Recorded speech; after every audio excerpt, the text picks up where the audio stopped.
Yo les gars, c'est Nat. Et non, ce n'est pas une blague, vous avez bien lu le titre, c'est pas juste un titre pour faire cliquer, même si ça l'est un petit peu. Vous avez vu, entre parenthèses, j'ai mis pour de vrai, parce que c'est réel, et je vais vous expliquer pourquoi dans cette vidéo.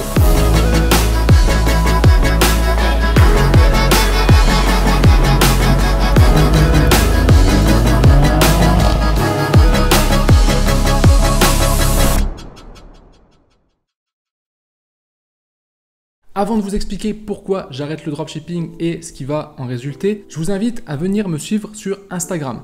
Pas parce que je vous le demande, mais parce que je vais organiser un concours. Il y en a un parmi vous qui va pouvoir remporter 100 € que je lui enverrai directement via PayPal. Il y a 3 conditions pour tenter de remporter les 100 €. La première, ça va être de mettre un commentaire en dessous de cette vidéo. La deuxième condition, ça sera de mettre un like et la troisième, ça sera de me suivre sur Instagram. Et pourquoi c'est important de me suivre sur Instagram? Parce que je ferai le tirage au sort directement sur Instagram. Je l'annoncerai d'ici quelques jours. Maintenant, passons au sujet très épineux. Pourquoi j'arrête le dropshipping? Alors déjà, avant de vous expliquer pourquoi, première chose très importante, je n'arrête pas le dropshipping parce que ça ne fonctionne plus, parce que le dropshipping est mort. Je sais qu'il y en a beaucoup parmi vous qui vont penser ça. C'est tout à fait logique. Vous allez vous dire, mais punaise, si Nat, il arrête le dropshipping, ça veut dire que c'est vraiment très compliqué et peut-être que c'est pas forcément une bonne idée de se lancer en dropshipping ou même de continuer en dropshipping. Donc non, le drop n'est pas mort, ça fonctionne encore très bien. J'ai des gens avec qui je travaille qui ont prévu de faire énormément de drop là sur la fin d'année et je sais que ça va très bien se passer pour eux. Alors vous allez me dire pourquoi toi t'arrêtes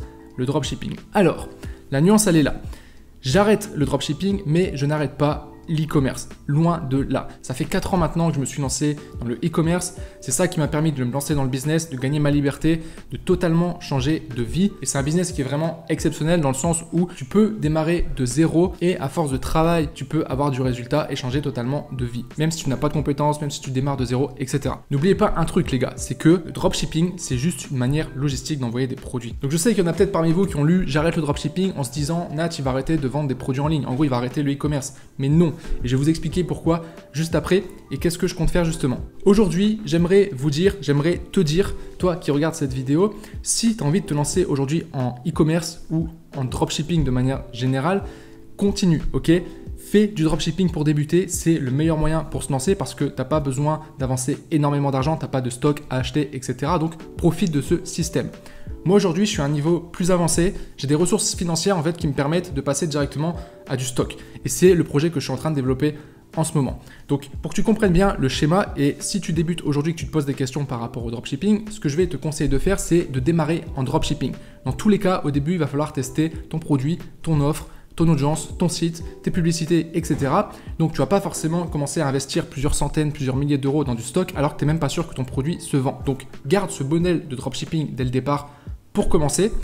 Par contre, ce que je t'encourage à faire, c'est qu'une fois que tu vas réussir à vendre, une fois que ton produit sera validé, là tu vas passer en stock. Donc soit via des agents, soit avec du stock directement dans le pays dans lequel tu vas livrer. Évidemment, sur le long terme, rester uniquement en dropshipping, c'est pas fiable, sauf si tu arrives à trouver un fournisseur qui fonctionne sous ce modèle en Europe, par exemple si tu livres en Europe. Mais c'est vrai qu'avec AliExpress, parce que là on va parler d'AliExpress, tu peux pas scaler ta boutique, scaler une marque, même créer une marque en restant avec du dropshipping AliExpress. Maintenant que ça c'est dit, je vais vous expliquer un petit peu mon projet. Ça fait déjà plusieurs mois que je suis en train de travailler sur une toute nouvelle marque que je vais lancer sur le marché français. Ce qui se passe avec cette marque, c'est que je n'ai pas testé le produit en dropshipping. Je suis parti directement dans du stock pour une simple et bonne raison, c'est que le produit il est créé en France. Okay, il est créé, fabriqué en France et que la manière dont il est fait, en fait, c'est impossible de fonctionner avec du dropshipping. Je suis obligé de prendre une certaine quantité, de commander du stock.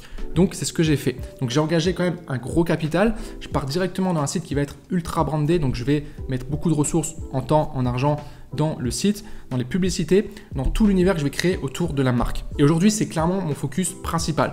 Le but de cette marque, c'est pas de faire quelques milliers d'euros par mois. Si je mets toute mon énergie dans cette marque, c'est pour atteindre de très hauts niveaux et avoir du gros résultat. Et du coup, ce qui se passe, c'est que je suis obligé de faire un choix et je peux pas lancer 15 projets à la fois. Donc, ce que j'ai fait, c'est que j'ai décidé d'arrêter toutes les boutiques que j'avais en dropshipping pour me concentrer uniquement sur cette boutique, cette création de marque. Voilà pourquoi j'arrête le dropshipping. Alors, est-ce que ça veut dire que je lancerai plus de nouvelles boutiques en dropshipping? Honnêtement, je peux pas vous dire parce que je suis quelqu'un qui fonctionne beaucoup à l'opportunité. Si je vois qu'à un moment donné, il y a un produit qui devient un peu tendance, que j'ai envie de lancer une nouvelle boutique juste pour le tester parce que je sais qu'il y a aussi un potentiel, peut-être que je lancerai une boutique vite fait comme ça en dropshipping. En tout cas, je mettrai pas du tout mon focus dessus, je le déléguerai très certainement. Vous avez maintenant la réponse à la question pourquoi j'arrête le dropshipping.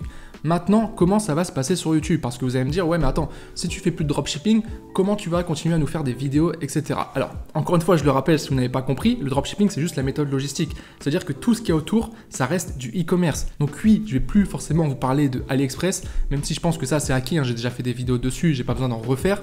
Mais évidemment, je vais continuer à parler d'e-commerce, de stratégie marketing, etc. Forcément, quand on part dans une création d'une marque, il y a d'autres stratégies qui sont mises en place. Vous vous doutez bien que je ne vais pas faire uniquement de la pub sur Facebook ou juste des influenceurs. Je vais essayer de construire une stratégie multicanal avec plein de stratégies marketing. J'ai déjà pas mal d'idées, des idées que vous ne voyez nulle part, clairement, des stratégies dont personne ne parle. Donc l'avantage ici, c'est que je vais pouvoir vous en parler. Le fait de travailler sur cette marque, je vais pouvoir vous apporter des éléments nouveaux et surtout, je vais pouvoir vous guider pour toutes les personnes qui veulent également créer une véritable marque. Le dropshipping, c'est parfait pour débuter, mais si vous voulez perdurer sur le long terme et si vous voulez avoir des gros résultats, vous devez viser la création d'une marque qui va être pérenne et qui va durer sur le long terme. Donc au niveau de YouTube, clairement, ça va être beaucoup mieux pour vous parce que je vais vous faire vraiment du contenu exclusif. Je vais réfléchir à vous faire des vidéos en rapport directement avec la marque, avec ce que je vais développer au jour le jour. Donc je vais faire des vidéos régulières sur qu'est-ce que je mets en place, les problématiques auxquelles je fais face, etc. Je continuerai à vous faire des tutos. D'ailleurs, vous verrez que très bientôt, je vous prépare énormément de contenu pour cette fin d'année, des choses qui vont vraiment vous aider à vous lancer aussi en dropshipping si ce n'est pas encore fait, ou même pour ceux qui sont déjà lancés, avoir des stratégies plus poussées. Donc ce qu'il faut retenir ici, c'est que moi, ça va me permettre de passer à un niveau supérieur en termes de e-commerce, et pour vous, ça va vous permettre d'avoir encore plus de contenu avec des stratégies beaucoup plus poussées, plus professionnel, et on sait comment le e-commerce évolue de manière générale. Aujourd'hui, vous devez vraiment avoir cette vision long terme, création de marque. On ne peut plus faire des one-shots pour faire un petit billet, ça ne fonctionne plus. Donc ça va être ultra bénéfique pour vous. Bah écoutez, on arrive au terme de cette vidéo. Je vous rappelle le jeu concours, donc n'oubliez pas de commenter la vidéo YouTube, de mettre un like et de venir me suivre sur Instagram. D'ici quelques jours, je pense une semaine grand maximum, je ferai le tirage au sort dans les commentaires ici et je l'annoncerai directement sur Instagram. Et il y en a un parmi vous qui pourra remporter 100 € via PayPal. Un grand merci à vous d'avoir écouté cette vidéo jusqu'au bout. N'oubliez pas de vous abonner si ce n'est pas encore fait. Et puis moi, je vous dis à très bientôt pour une prochaine vidéo. Ciao!